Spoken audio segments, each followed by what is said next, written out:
So Stony had mentioned open air, and I just want to talk a little bit about the sort of background on this series and the committee, who is the kind of muscle driving force behind this great series.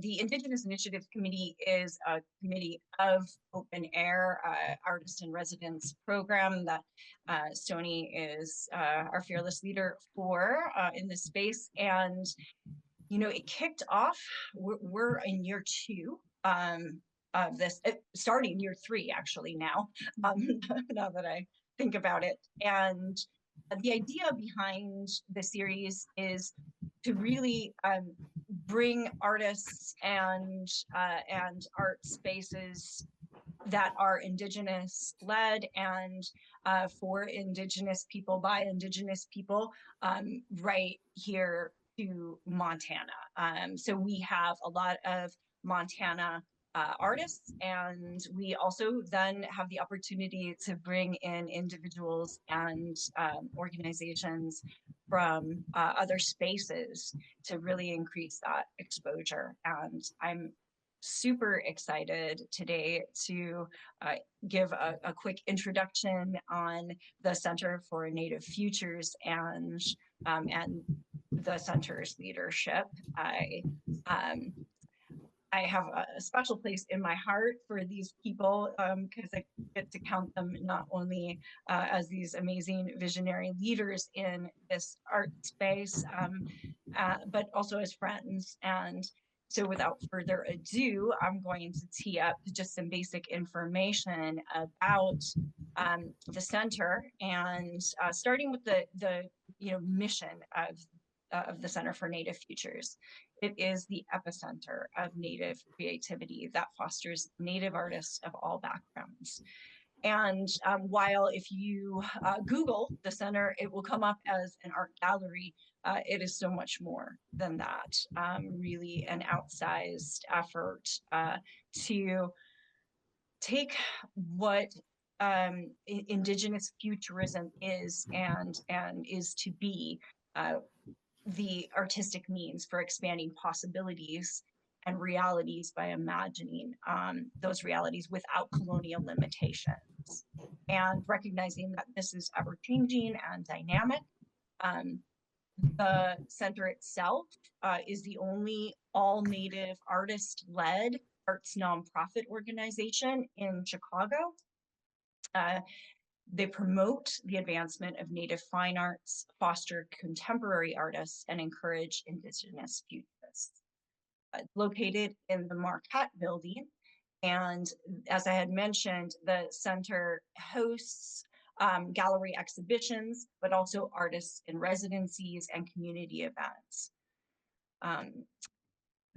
That is the center itself. And now I'm super excited to talk to you about the individuals behind this amazing place. Debra Yepa-Pappan is the co-founder and the director of exhibition and programs for CfNF. And Debra's background is Jemez Pueblo and Korean. And Debra herself is a visual artist with international acclaim. I have to brag up, I've got a couple of Debra's pieces in my home, and they bring me immense joy every day. She has a multimedia practice which combines digital collage, photography, and centers on themes about her mixed race identity that incorporates symbolic imagery influenced by her cultures and the urban environments in which she lives. Currently, Debra serves as the Community Engagement Coordinator for the Native American Exhibition renovation at the Field Museum. Oh, not any longer, sorry. My bad, that's old news. But through her artwork and the work at the center, she's committed to changing inaccurate representations of Native people and advocates for the inclusion of Native first voices and perspectives. Monica Rickert-Bolter is the co-founder and the director of operations for the center. Potawatomi and Black background and is a Chicago-based visual artist, journalist, and consultant. Monica is passionate about storytelling through art. She advocates for cultural representation in any project she undertakes and pays homage to her Winnipeg, is that, I want to not butcher that, but family name as a journalist and writes to amplify natives in the arts and entertainment industries. As a consultant, she uses her decades worth of nonprofit experience to create a more inclusive and equitable arts community throughout the city. Her artworks are on display at the Field Museum and the National Museum of American Indian. Without further ado, I will turn it over to Monica and Debra. Welcome and thank you for being here with us. Yay, thank you. Thank you. I don't know, we don't have to present. She did it. Thank yeah, you. yeah, thank you. Well, I mean, I guess to start, thank you so much, Amy, for thinking about us and reaching out to us, with this invitation to present and share about our work. We really miss you. And as Amy said, yeah, we go way back. And Amy's been a very good friend and always a huge support for Native art. And we know that personally because she's always shown us such great support. So we appreciate this, and thank you, Stony, too, for providing the space for us to share about our work. So we will go ahead and start here. So for starters, we're not a museum. Unlike a lot of people come in here and they're like, oh, is there an admin fee? Is there this? And we're like, let's just get that out of the way. So we're not a museum. We are a collective group of artists that got together, particularly during 2020. And Deborah actually arranged some regular check-ins with us. And, our conversations ended up developing into, we need to make sure that this actually happens. If the world is ending, then we're going to make sure that we at least have this art gallery in space for Native people and just do that. So part of our co-founders include Andrea Carlson, who is a visual artist. She is Ojibwe and just overall fabulous person. And Chris Pan, so Deborah's husband, is also one of our board members and co-founders, also a visual artist. Myself and Deborah, of course. And our newest board member is Kelly Covey, who is a community member. She and I have both served on the board for other nonprofits in the past, and she has just been a wonderful support and addition to our space. So yeah, one of the reasons why it was so important for us to create a space like Center for Native Futures, and really to kind of go back a little further in our origin, just kind of the envisioning for this space, going back almost like over 20 years of just thinking about the lack of representation and the lack of spaces for Native artists in the city of Chicago. It was very difficult for myself and my husband to build our careers as artists here in the city because, there were so few opportunities for us to do that. So a lot of what we had to do was leave the city and build our careers in those spaces where there already are like really well established platforms for Native artists. But, our home is here in the city of Chicago.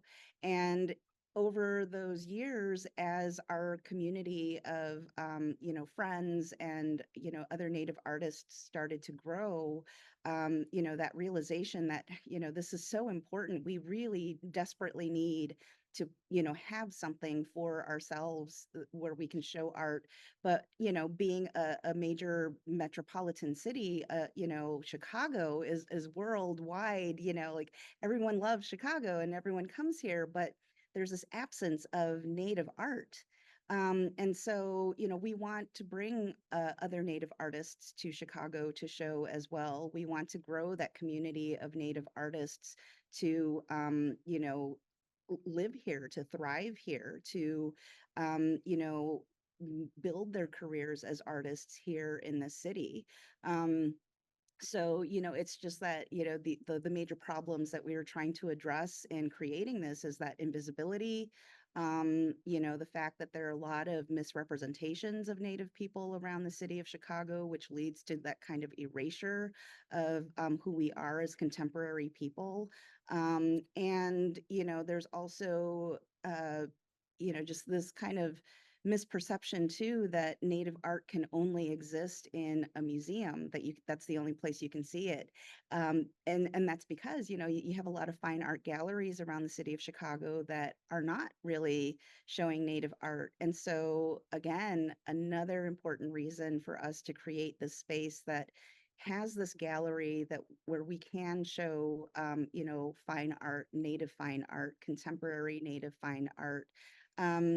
But in that visioning, we also wanted to, our larger vision is, one day, maybe not too soon, we realize it's a big dream, but, we want to have a building where we can provide multiple studio spaces for our Chicagoland-based artists to use for free. And just really kind of build that community of Native artists to just work among each other and to just help inspire each other, and then have these still have this kind of space where we can show. This definitely was not something that could be done by one person alone or by two people. It really took our collective and folks like Andrea and Monica, to come together with us to help build this and build this together. Exactly. So part of our whole mission and everything is to challenge a lot of these narratives, especially in Chicago. Whenever you do see representation of Native people, it's not by us and certainly not for us in any sort of beneficial way. Even in the building that we're currently in right now has a problematic narrative in the lobby area, and we are offsetting a lot of those things. So what we're doing is challenging those narratives, and we're particularly focused on visual arts and poetry at the moment.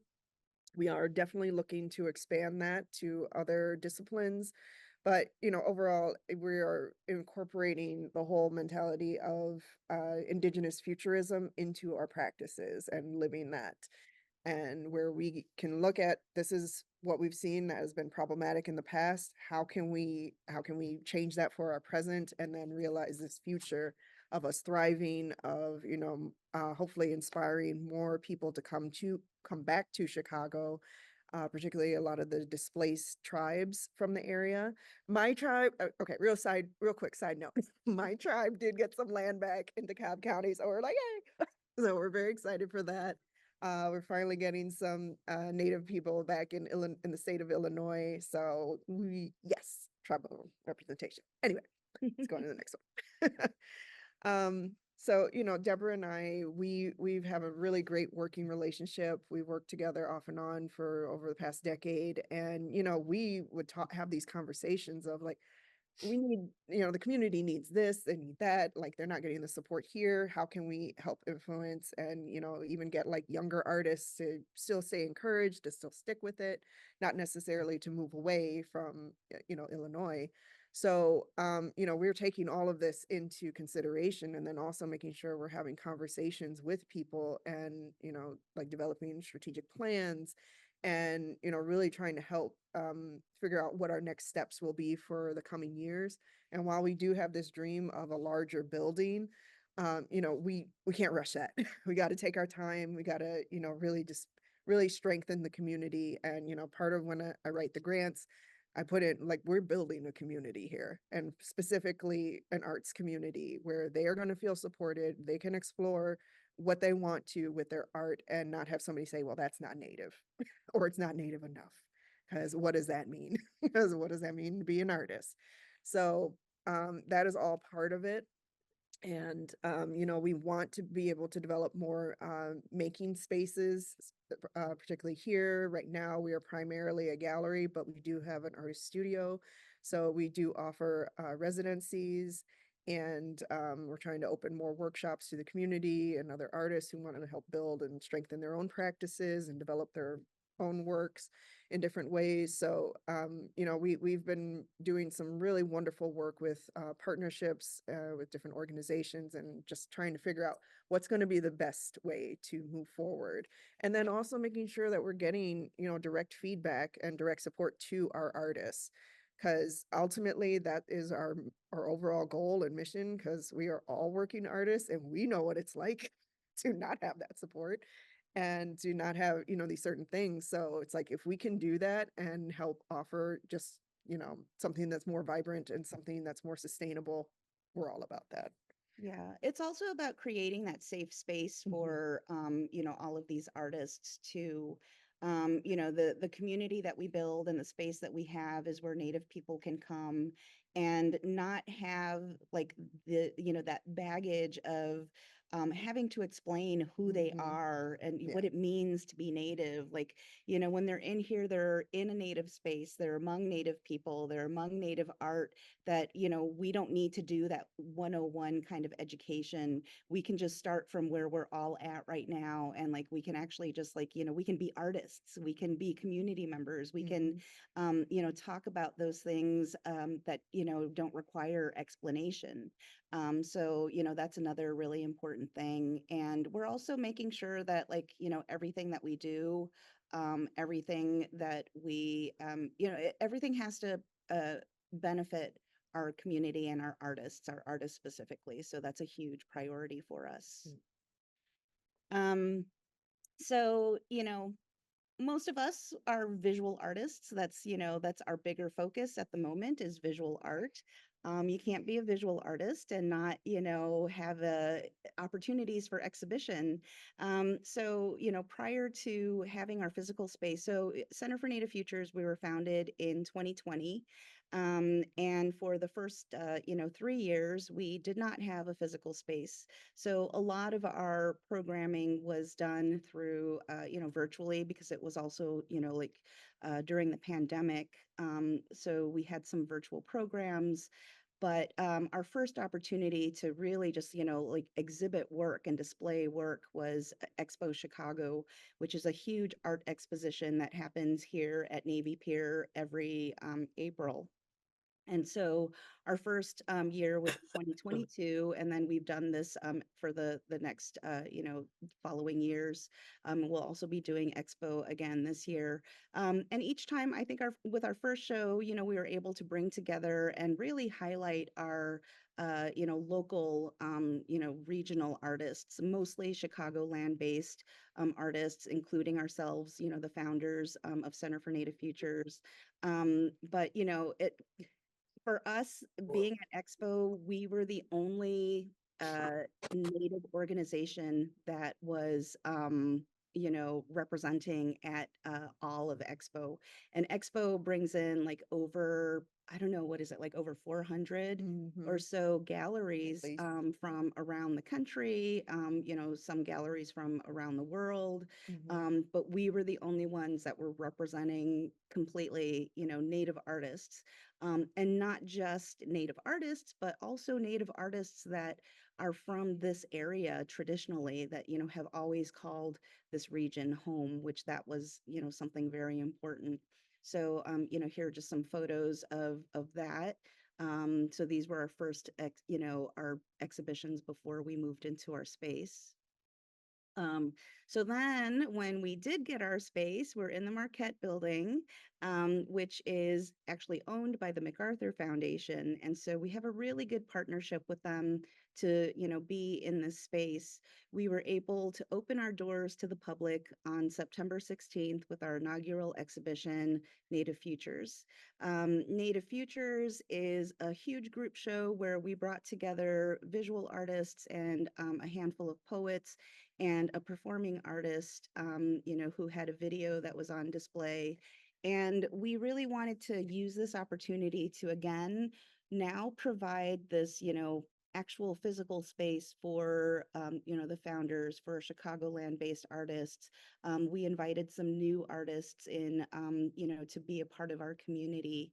And we kind of, I think we also wanted to kind of circle back a little bit to some of those folks that we had previously engaged with through like our expo booth or through other kind of virtual programming. And we're kind of in that process now of trying to circle back to some of those artists that we engaged with virtually, where now we can actually show some of their art. So the show was our longer run. It was about 8 months, and it took up our whole space, but and drew in a lot of people. But we feel like people are still finding us. People are still finding. We're still new to so many people, and I think that's another reason why we don't need to grow so quickly. We're still we're still growing our base of viewers and people to come in to visit. Exactly. So part of the growth is also helping prep more curators. A lot of Native curators are few and far between. So if we can create some sort of safe space where um, up and coming emerging curators can express themselves, we want to do that. So Gagija was actually a pilot program we did through the Design Museum of Chicago. We were able to get a grant and create this mentorship program with a local curator here. And then she was able to select a mentor who can kind of help coach her into like, this is how you develop, you know, um, uh, an exhibition from, pre to post and all of that. And Gagej Bajuan is very sentimental to me because it's also very much just all Anishinaabe, and I'm Prairie Band Potawatomi. So it was cool seeing the language and all these Anishinaabe artists come together and, showcase a story that, I've never seen this told in any sort of gallery setting. So, and it's, I think the translation is Swirling Water, and it deals with uh hold on, Mishipishu. Mishipishu. Mishipishu and Thunderbird and their relationship and this whole dynamic of this myth that was told about the Great Lakes region. And Mishipishu is an underwater serpent, and it's actually all about balance and trying to, like, you can't have one without the other. And they really focused, a lot of the artists tended to focus a little bit more on Mishipishu for this one. But it was just such a cool and incredible process to just see and witness. And we were able to bring these artists from around the Great Lakes region. So when we say about bringing back displaced people, like some of these artists are just based in Canada, but they're all still part of the Anishinaabe culture. And that's kind of like where we're opening up some things a little bit. And Lois Taylor Biggs is a Cherokee and Ojibwe, and she really wanted to focus on this. And it was actually from just having one conversation with her over a year ago, just seeing how her mind works and everything. And I was like, oh, there's some sort of project there. And then it ended up being this exhibition. So I really just loved how she thought about the whole process and how she did her own thing where we had this space created where we were able to do temporary walls, and she could choose whether or not to use labels, which she didn't, but she did have all the artists do recordings of their artwork and talk a little bit more about the meaning behind everything. And it was also our first sound installation that we were able to have. Marcella Ernest did an amazing job, and it was just such a good therapeutic space where she did this recording of Lake Superior, and people were just able to just listen to the actual ice and the story of Mishipishu and Thunderbird, being told by this narrator. So it was just really incredible to get this all together, and we're hoping that this inspires more young curators. And some of the artists have already started approaching like, oh, maybe I want to try something like this. And it's like, yes, we want that.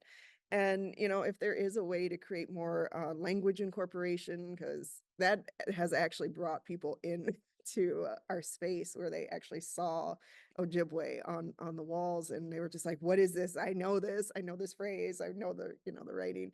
So yeah, we are hoping to continue that, and that one just wrapped up, and we were able to bring all the artists out, and make sure we had the artist talks, and really amplified Lois, and just all the good things that she's we just see she's going to be doing some really amazing work. And, this is also the start of a critique blog that we will be launching very soon.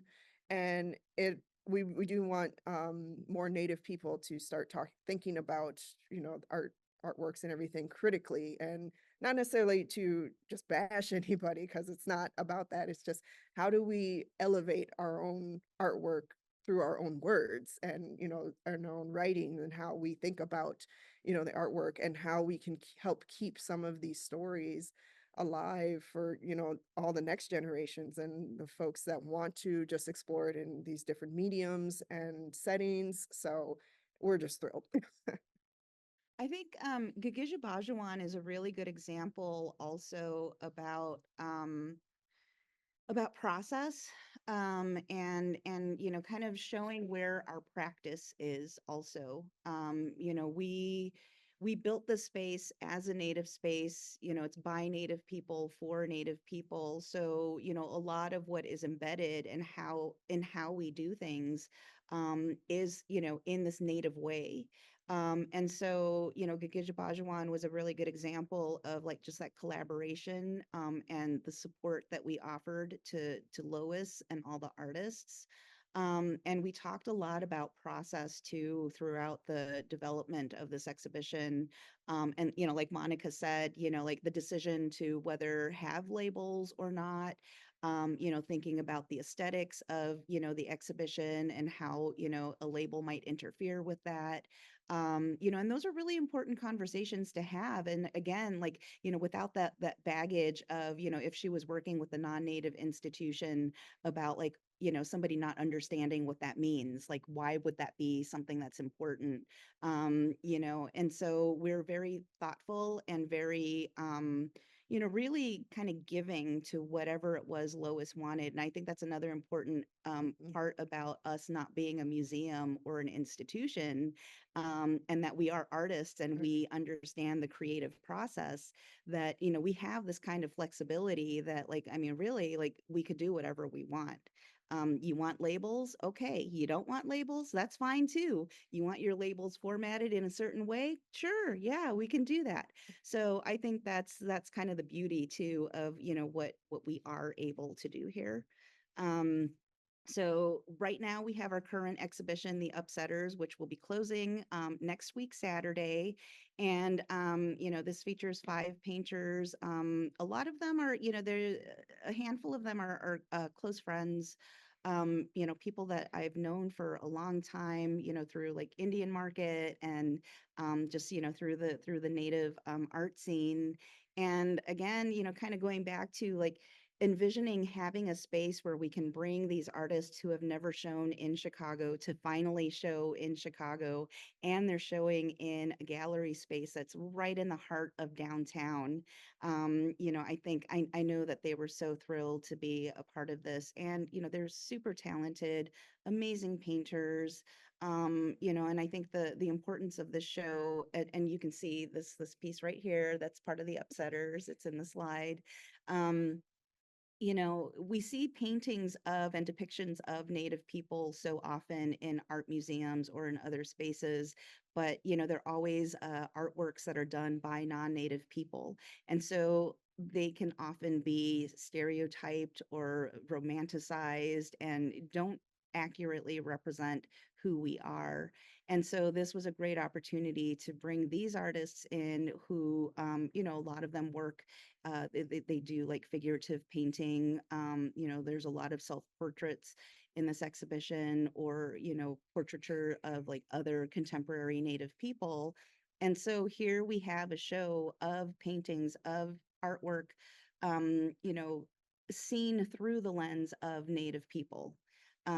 which, is something that's just really important. And just, their use of color and also, there's some like Ryan who just, like there's a lot of humor, he jabs at like the past, but he jabs at the past using like a lot of pop references, a lot of 80s pop references. So we realize that this is a Gen X show also, which is, I'm a Gen Xer, so yeah. And then programs. So in addition to, exhibiting work and each of our shows so far, Gigijabajawan was up for 6 months. The Upsetters is coming up to its 6th month also. So having the long run of an exhibition means that we have a lot of time to create programming in between. Sometimes those programs are, influenced by the exhibition. So, we'll bring an artist back to do artist talks. We also, we have a partnership with the Poetry Foundation, where, we hosted a poetry reading. And then some of those artists kind of reached back out again. So the Indigenous Nations poets, so that would be, Kimberly Blazer and Elise Passion, have reached out to partner with us to, also host poetry readings for them. We also make sure that, we're accessible to those Native artists that come to Chicago.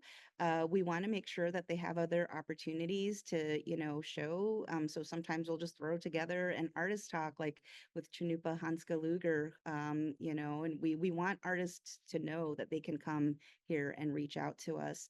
And then we also do, artist outings, so field trips just for our own small collective. That's a way for us to be able to access like different collections, go behind the scenes in different places that they might not otherwise have the opportunity to. And also it's just, it's that bonding for us too, right? To just be with other artists and be in community with each other. And we also do a lot of, community exclusive gatherings too. So, while we have a lot of our programming that is open to the public, we also want to make sure that, our community is prioritized and that we do things specifically for our community, that whether that be a workshop or the first hour of an opening reception is reserved for Native community before we open to the public. So part of our other programs include Mound Summit Symposium, and that is a biennial program that we are hoping to expand to more than just one day. So when we first started, Yeah. when we So is that, oh, is that gonna thanks. be like a 7-day Somebody thing, could or- I guess you'll find out all the Yeah, details. somebody needs to mute. Okay. So the Mound Summit happens generally in December. When we first started, we were just doing a lot of virtual programs. So our first year when we were doing our virtual programs in 2021, we just wanted to hear from everybody. We wanted to know what people's impressions were with working with institutions from multiple disciplines. So we got visual artists, poets, dancers, other performance artists all together to talk, and curators to talk about what their experiences have been and why the importance of like particularly Native spaces need to happen. And as those conversations kept happening, more of our programs kept getting influence for the following year, and then developing even more so. So the first year was mainly focused on a lot of different artists, and just kind of our intro saying, we want more critical thinking happening behind contemporary Native arts. And then what does that look like? So then it developed into, well, what's the curator's perspectives? Like what has been some of those things that either certain institutions have either held back, like how Debra was mentioning with Gigijabajawan, like the process. Like some museums are very much keen on emphasizing their own voice as opposed to Native people's voices. And since Native people have so many different backgrounds, and we all come from a lot of different regions, we're not all going to have the same experience. We're not all going to sound the same. And it's just going to be something completely different that we focus on. So we brought Native curators into our space. And that was really exciting because it was also the first time we could hold an in-person Mound Summit.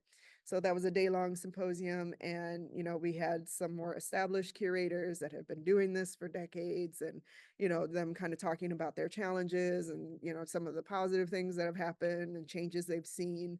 And emerging curators like Lois, who, we wanted to see, like, well, what would you like to see for the future? How can we support you in your endeavors, and how you want to think about, presenting Native art and in all these different fun ways.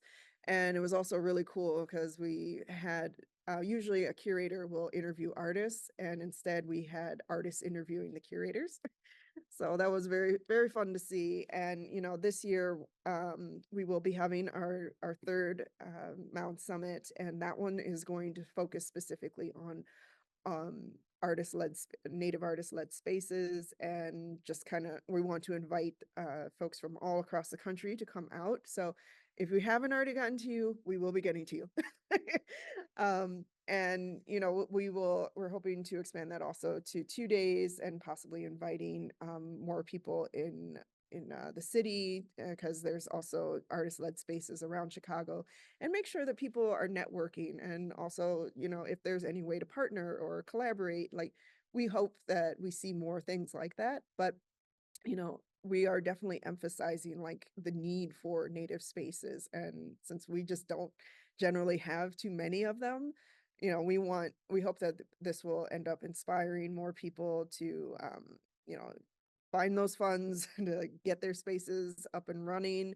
If we can serve as a model, we want to do that, and just help inspire more Native people to get their artwork out there. Because, in these stories and, visual arts, they need to be seen.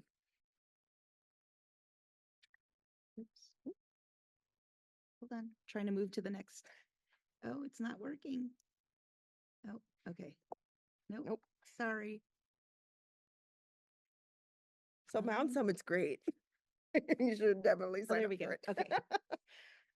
Were you saying the same? Yep. Okay. So I also had mentioned that we do have a studio space in the gallery, and we've had 3 artists in residence so far. Generally, we were thinking between like 6 months to a year, and that's kind of been the average so far. We had Noel Garcia, Camille Billy, and now we are inviting June Carpenter for the first half of this year. And, part of it is that, artists need space. And a lot of times we just don't have access to it, or it costs too much. So what we're trying to do is, we will actually pay a stipend to the artists, and we will make sure that they have supplies and materials that is separate from their stipend that we can offer. And we don't necessarily are requiring them to provide any sort of final piece or project. All we're trying to do is offer that general support. If they have a project they want to work on, they have the space, they have access to the building, they get a key. Security is 24 hours, so they're safe. And we're hoping to support them in that kind of way. But also, if you have like younger artists like Camille, who's not used to doing artist talks, we are also providing that kind of programs and space for them to do that. And if they want to host workshops or different things like that, we also provide that extra space, no cost to the artists. In fact, we are always trying to make sure that they get paid, and they get paid well and on time, because that is so infuriating when it doesn't happen like that.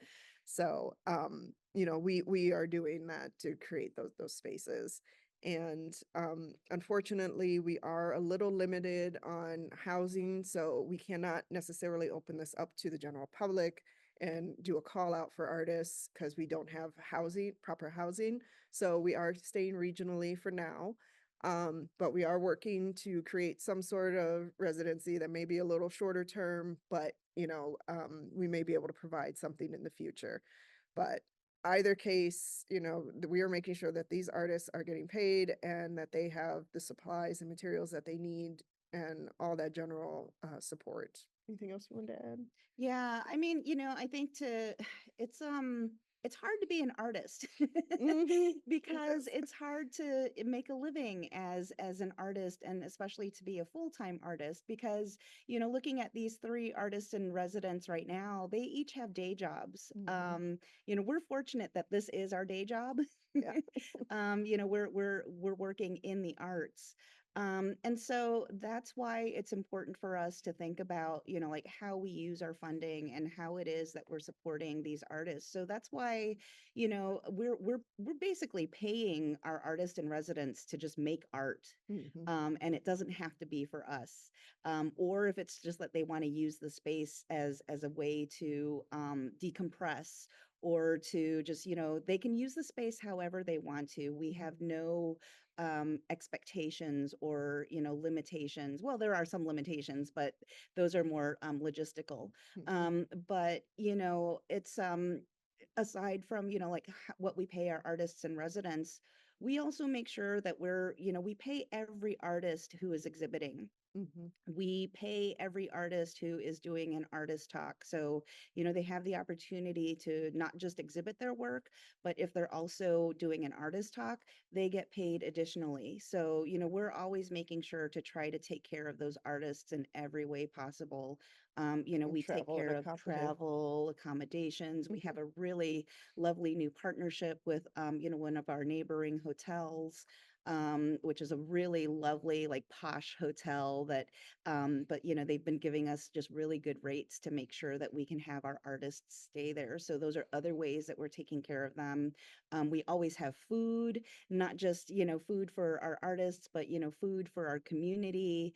Because food is like that's at the heart of like being native. Mhm. Yeah. And being about community and prioritizing taking care of people. And so we provide a lot of food at our receptions, at all of our events.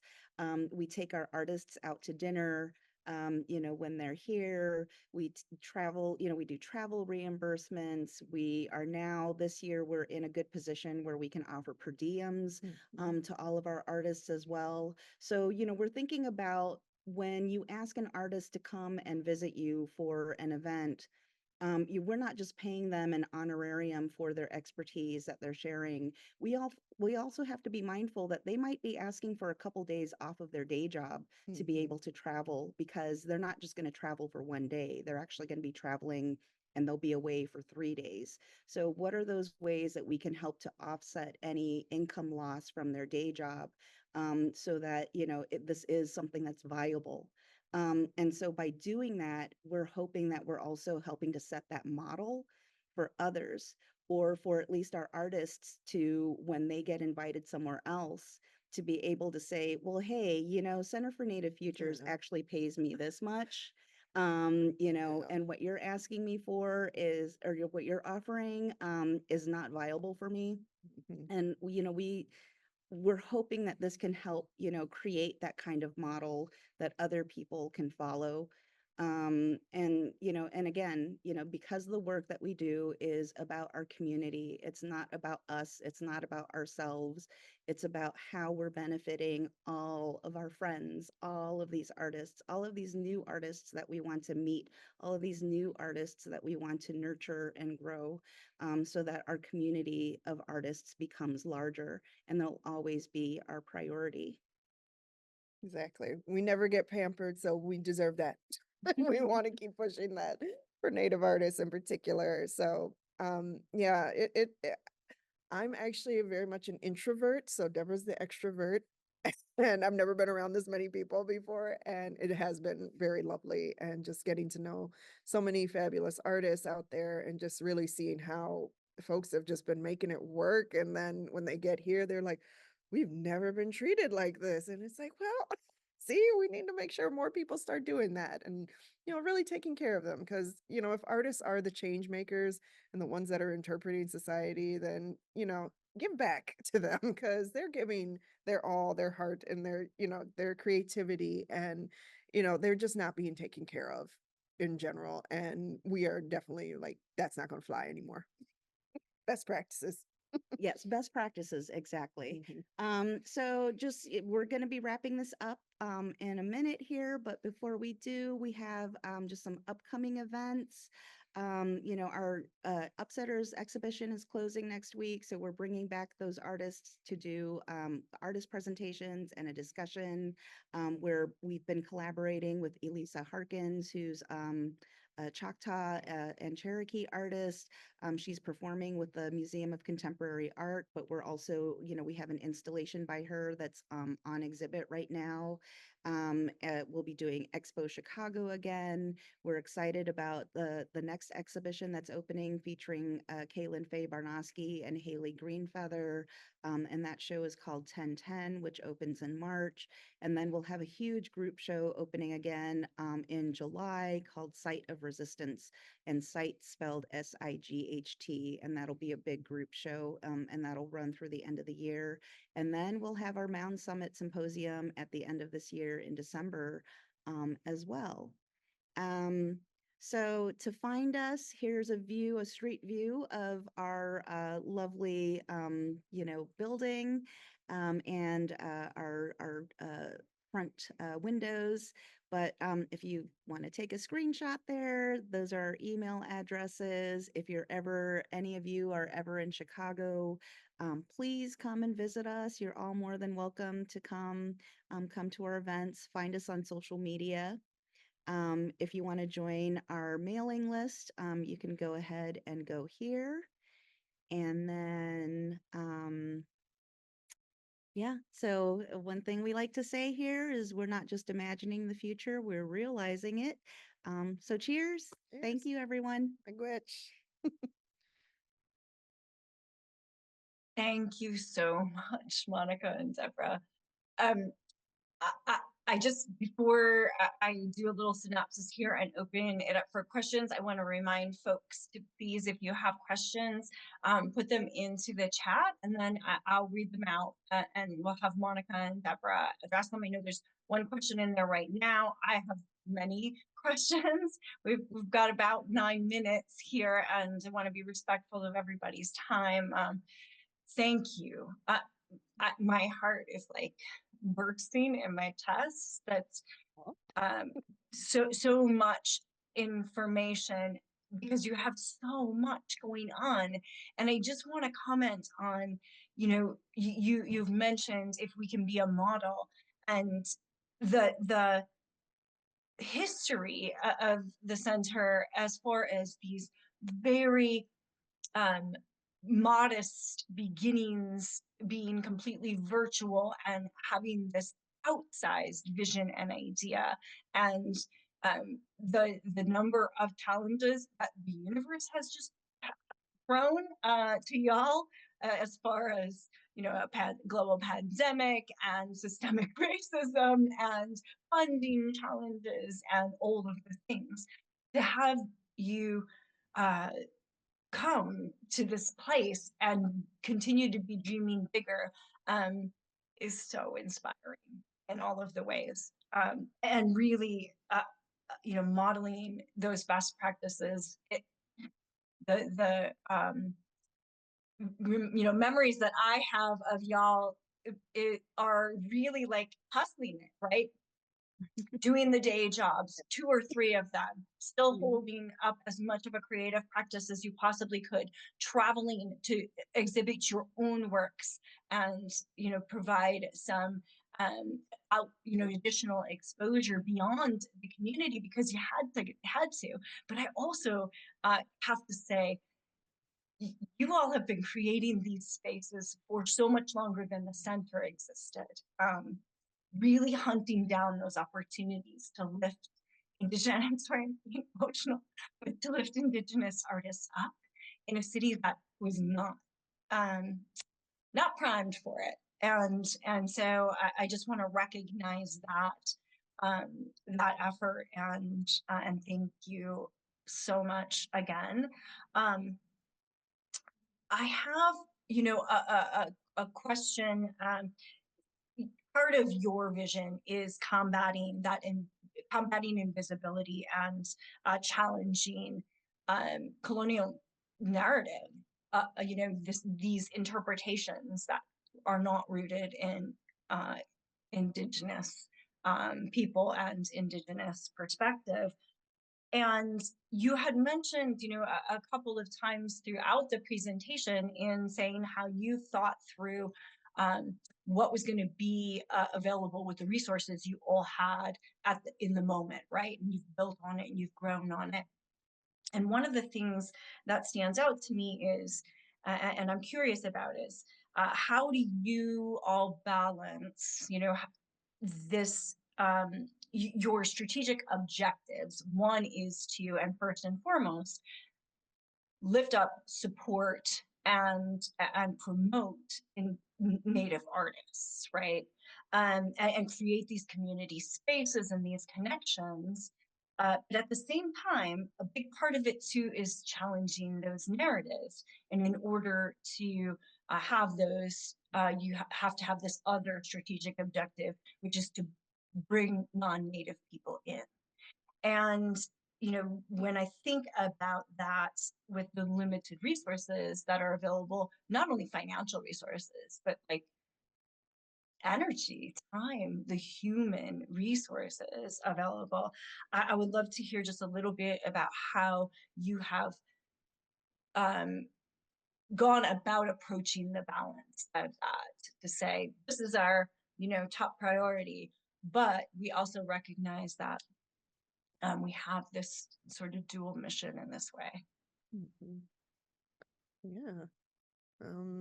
I think doing the regular check-ins and just kind of making sure we're staying on track with the mission. I mean, we meet regularly with our board members. Actually, the way our setup is that our office space is right in the center of the gallery. So if you're coming off the street or if you're an artist that's here, like, you have access to us, you can talk to us directly. And, we are very transparent on what we're doing and how we operate and just how we're thinking about the future. So, um, sometimes there can be some times when we may not agree on something, but, we will find that common ground and be like, okay, no, you know what, if it doesn't align with this, then we're going to get back on track. So, our priority is always just, putting Native community first. A lot of times, just honestly, people just don't do that. We've seen it happen time and time again at all these different institutions and places that we've worked and other orgs and everything. And, we often get siloed to just like Native American Heritage Month or Indigenous Peoples Day. And it's like, no, we're Native all throughout the year. You can always talk to us all throughout the year. So, we've been talking a lot and, trying to think about moving forward and also not expanding too fast. Um, and just like really trying to pace ourselves because I think Deborah and we're the only two full-time staff members. So, we're putting a lot of our all into this, like, even though we are working artists and, occasionally Deborah's going to have to go and, do a presentation about her art, or there's an exhibition coming up and I got to go, take some time off for that. But people are also coming to us and want to help and want to do the work, and that's also starting to grow. And we're seeing those reliable folks that, like, yes, they can commit this much time, each week, or there's special events they can come out and help volunteer. And thankfully, with our funders, they've been very hands off. And not necessarily saying, oh, well, you have to do it this way or you have to do it, like, they know you folks know what you're doing. you know and also just creating that trust and building these relationships with the funders, the partners, the artists, and all of that. It's just something, it's an ongoing thing that will always happen, and we are just thrilled that so far it's been really coming together. There's been a tremendous amount of support. It may be a little tricky coming up, with this next 4 years, but, we are seeing people double down and they're like, no, we want to see more of these stories. We want to see more of these exhibitions, and, how can we help? Yeah, this is art life. This is what it means to be a Native artist, right? Like I refer to all of this as heart work. And that's, heart with the ART capitalized within that heart, right? So this is heart work that we're doing. This is, for me, this has always been a passion to and it's a responsibility, right, as a Native person, because we're so community centered and community oriented, that we can't do things without considering the community, without bringing the community along. And, for myself, that's, it's part of my artistic practice that, I don't do things solely for myself. I'm always trying to find ways to bring others along. And I think that's something, and that's part of a practice, an art practice, that we hope that we can, inspire or encourage others to follow. And for the most part, a lot of our Native artists are already in that practice of, when I make art or when I participate in something, I'm not doing this alone. Or, like, there's always, like, I'm always asking, like, well, is there a way that this other person could be involved? Can we, or can you reach out to, somebody else? And I think it's always being mindful of who those are around us and bringing others along with us, especially when we get to a point where we're in a position where, um, we're in a place where people are asking us for something, then we can also share that too, right? Like, it doesn't always have to be like us doing everything.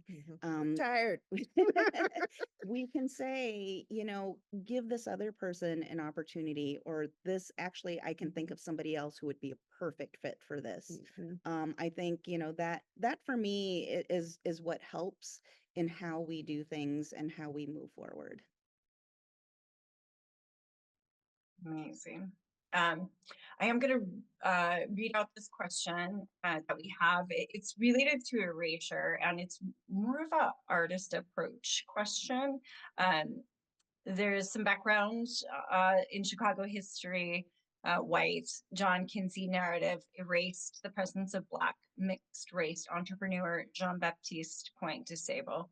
Now that DuSable is gaining recognition, it seems that the presence of his wife, Catherine DuSable, is being erased. How can artists speak to and help combat this erasure? And I would just generalize it. How do artists speak to and help combat this erasure? And you can make it Monica can actually speak to it directly. super. Okay. So no, actually, their story has been very, very close to my heart. I think it was while Deborah was working at the Field Museum, there was a group called the Floating Museum that wanted to create this giant inflatable sculpture of Jean-Baptiste Point DuSable, and Kitihawa, and two other representatives of, like, founders of Chicago. And it was particularly focused on the non-white narratives and folks that had this heavy influence on Chicago. And unfortunately, like, that, it was like in 2019 or 2018, like, I hadn't heard about either of them. And it was like, what is going on with our public school system? You can't hear about these things.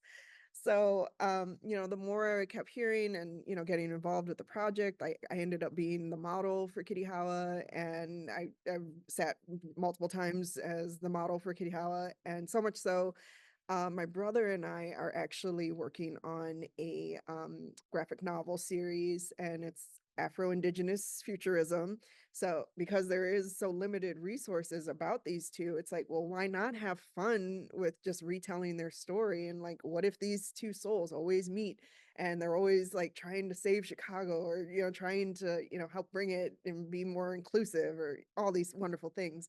So actually, we are presenting our concept art with the National Public Housing Museum Monday. Monday. So this will be open to the public very soon. So Monday's more of a preview, but yeah, that is to come. And we are going to get a site up and running and making sure people have access to, when the graphic novel actually comes together. But yeah, like, that's what I'm personally doing to help share their story and help promote these two, because it's a beautiful story and not enough people know about it or get recognition. And it's absolutely right, like, Kitihawa is definitely being erased. Like, she had way more influence than people recognize, and the fact that he married a Native woman was such a big plus for him to actually get a lot of trade happening in the Chicagoland area. And, just looking now, so it's assumed that the site of where their house was like right at the Chicago River, like as it leads out into Lake Michigan, but the Apple store is like there now. And I was just like thinking like, oh, that would have been so cool if, that historic house, that mansion had stuck around. Um, but we're definitely playing with the ideas of what a future Chicago would look like, and then also relating to, how they initially met and everything. So be on the lookout for that. There are people that are actively, pushing to get, those narratives out there, and yeah, we're one of them. So I'm just gonna keep on. Fantastic. We are 4 minutes over. Oh, sorry. So Sorry. I apologize for that. But I just want to wrap it by once again thanking you both so much for your time, for your vision and leadership in all of this work. There are I feel like there's like 7 more series topic conversations that could emerge from this presentation. And so I just want to thank you for all of it, for all of your heart and your leadership, and for spending your time with us today. It was really Thank you, great Amy. to Thank see you you. so much. Stony, do you have some closing comments, maybe future, like the next in the series, or We information don't on have our that? we don't have our next date lined up, but we'll certainly be sharing it on our channels. I agree, Monica and Deborah. I feel like there's so many more questions that I have. So maybe we're just gonna have you back for part 2, because this was fantastic, and I think we only just scratched the surface. So great work.